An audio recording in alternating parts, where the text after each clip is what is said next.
Si esto fuera una teleserie, empezaría diciéndoos que en episodios anteriores, ¿qué ocurrió? Vamos a recordarlo. Básicamente se acabó la Edad Media. ¿Y eso qué quiere decir? Primero, los reyes ganaron más poder. Segundo, ese poder lo consiguieron gracias a que la burguesía, que vivía en las ciudades, que comerciaba, que tenía mucho dinero, les había prestado parte de ese dinero para poder tener una financiación propia, para poder tener su propio ejército y sus propios consejeros. Y tercero, había aparecido una nueva forma de luchar. ¿Por qué?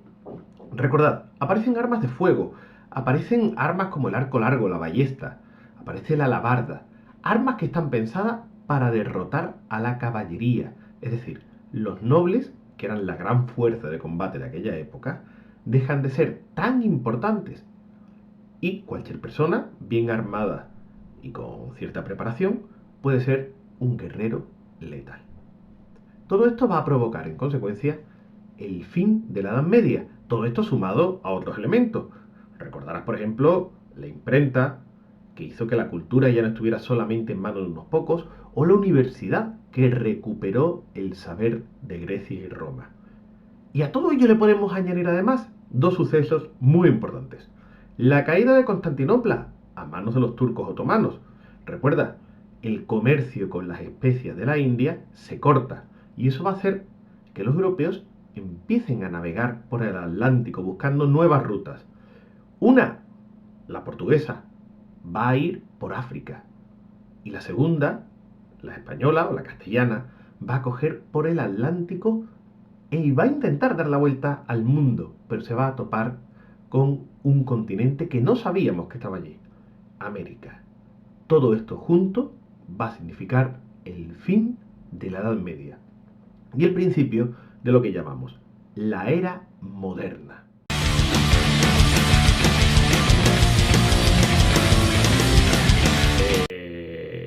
No, no es esta era moderna de la que yo estaba hablando.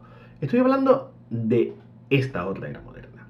Una época en la que Europa se va a convertir en poco más o menos que el lugar más importante del mundo, por su poder económico y por su poder militar. Va a ser realmente cuando Europa empieza a despuntar y a ser más importante. Y esta época va a abarcar, va a ocupar más o menos del siglo XVI al siglo XVIII y va a tener diferentes etapas. En este tema nosotros vamos a hablar del siglo XVI principalmente. Y vamos a ver un poquito las características que tiene esta época. La primera, monarquías autoritarias. ¿Eso qué significa? A ver, pensemos. En la Edad Media habíamos visto lo que se llamaba la monarquía feudal, es decir, el rey daba un feudo a los nobles a cambio de que los nobles le ayudasen en la gestión del reino. Pero ya vimos lo que pasaba muchas veces. Los nobles iban por su cuenta y no hacían caso al rey, se enfrentaban a él o gobernaban casi como reyes ellos mismos. Ya hemos dicho que al final de la Edad Media los reyes empezaron a ganar poder, que tenían dinero, con ese dinero crean ejércitos propios y una administración, empiezan a tener cancilleres, empiezan a tener funcionarios a través de los cuales gobiernan. Los nobles ya no son tan importantes. Por lo tanto, como los reyes tienen más poder, tienen más autoridad. De ahí la idea de monarquía autoritaria. ¿Quiere eso decir que la iglesia, que la nobleza dejan de ser importantes, dejan de tener privilegios?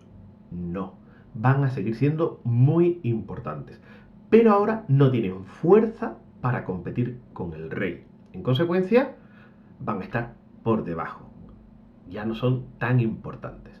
El rey, por lo tanto, tiene poder para gestionar, para movilizar el reino como desee. Van a ser reyes mucho más poderosos. Pero si los reyes tienen más poder, es también porque los reinos, porque los estados son más poderosos. ¿Por qué? Pues bueno, Francia ha logrado unir todos los territorios bajo el poder del rey. Eso quiere decir que tienen muchos más recursos.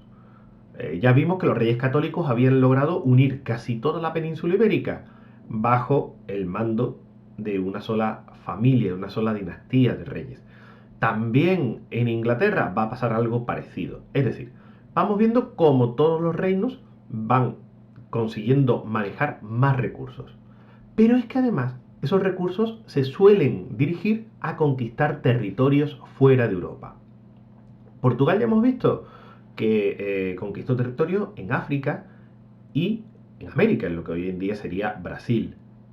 España, Castilla sobre todo, conquistó territorios en lo que sería América, la América hispana, ¿no? La América Latina. Inglaterra y Francia también en América del Norte van a empezar poco a poco a tener cada vez más interés a mandar colonos para controlar el territorio. Eso significa que los reinos cada vez son más grandes, tienen más recursos, tienen más comercio y tienen más fuerza.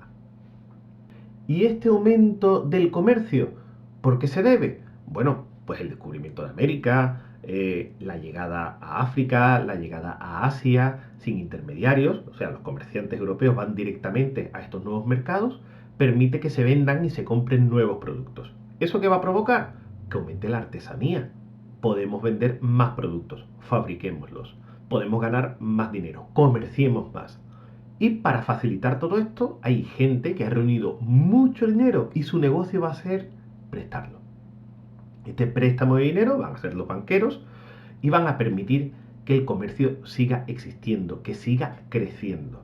Si en la Edad Media teníamos un comercio que abarcaba toda Europa, ahora el comercio europeo llega a otros continentes también. Por lo tanto, cada vez más riquezas. Y por último, ¿qué va a significar que haya más riquezas? Que la gente vive mejor, que tiene mejor alimentación. ¿Y eso qué provoca? Que aumente la población. La gente dura más años, la gente tiene más hijos, tiene más hijas y en consecuencia la población aumenta. La gran diferencia con lo que había pasado hasta ahora es que antes la población se quedaba en Europa y a veces había demasiada gente y muy poca tierra. Ahora no pasa eso. La gente emigra a las colonias, sobre todo a América. Por lo tanto, cuando Europa tiene mucha población, esa población de más que tiene se va a otro continente.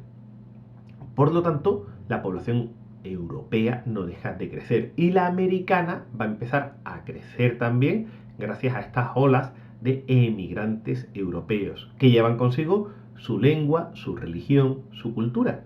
Por eso podemos hablar hoy en día de una América inglesa o de una América hispana o de una América portuguesa.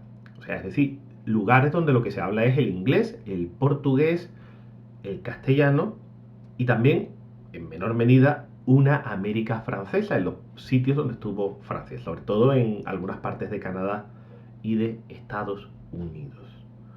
Estos cuatro elementos, en consecuencia, reyes con más autoridad, estados más fuertes, un aumento del comercio y un aumento de la población son las claves para entender por qué Europa va a crecer tanto